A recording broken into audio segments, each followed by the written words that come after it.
So I'm going to start with the first chapter. This chapter tells the origin story of the Dark Lord Morton of the world of Shendon, okay?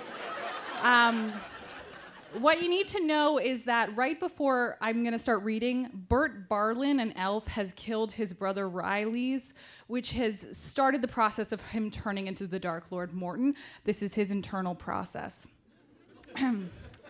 He knelt alone and miserable, crying to the sky. "I'm sorry," said he, pain overwhelming him. He kissed his brother's cold forehead as he came into the realization that Riley's, son of Tinson, was dead. Barlin then decided that no evil will harm him again. He'll save his soul and differ. Bert Barlin was a powerful man, and evil needed avenging. For who would be evil's warrior? Evil would not let away so easily. You could have it all, rule it all, come to darkness. You could be great, evil whispered in his mind. But Barlin was strong, physically. Evil has a way of persuasion, a way of weaving its web into the mind and polluting it. It gave him visions of him as a dark ruler, having everything in his desire. Few can resist such devilry, and Barlin was not one of the few. A shadow passed his face and clouded his heart. A grim smile grew bigger, happier, but much more terrible. Evil had won already. "Why be sorry?" he laughed, but the laugh was a shrill cry, deafening to anyone who heard. Laughing, his image changed. His eyes filled with black, his new favorite color. His face, once fair and handsome, turned egotistical, arrogant, evil. Already he felt evil surging through his veins. Power, domination, he became no longer Barlin, but Morton, Dark Lord of Shendon, of the land of the peace. He traveled far to the south where the sun used to live. The sun left, never to return to the now cursed land again.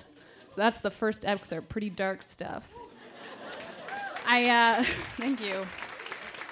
I know you're thinking egotistical is a pretty big word for a 12-year-old, but that's what happens when you're the kind of kid that sleeps with a thesaurus under their pillow. Just to let it seep in.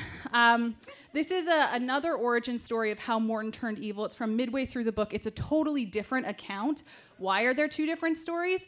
Maybe when I was 12, I was complicating the authority of the narrator. Maybe I forgot that I had already written an origin story and I wrote another one. I don't know.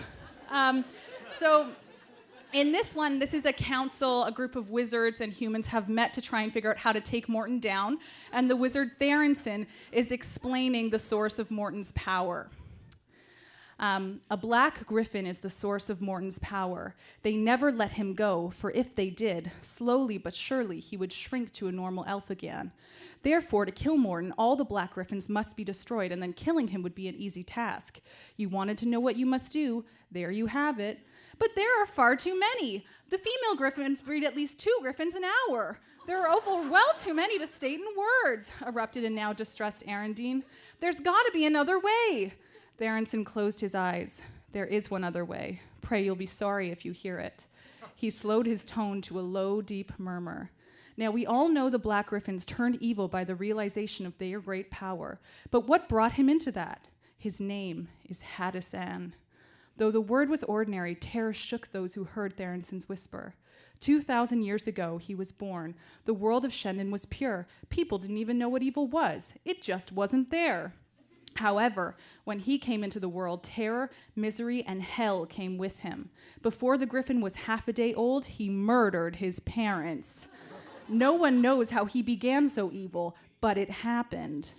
He enslaves all other griffins. His sight is on everyone, everywhere. Ever heard the saying, nobody's perfect? He's why. He bear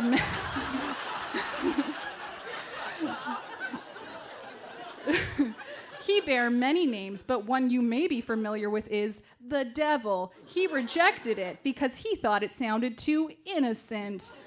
If he cried his shrill cry, about 200 beings would be destroyed. With a snap of his talons, Shendon could blow to smithereens, but that could be doing us a favor. But anyway, your other option is to destroy him. So there's the other account of Dark Lord Morton. Thank you so much. Have a great night.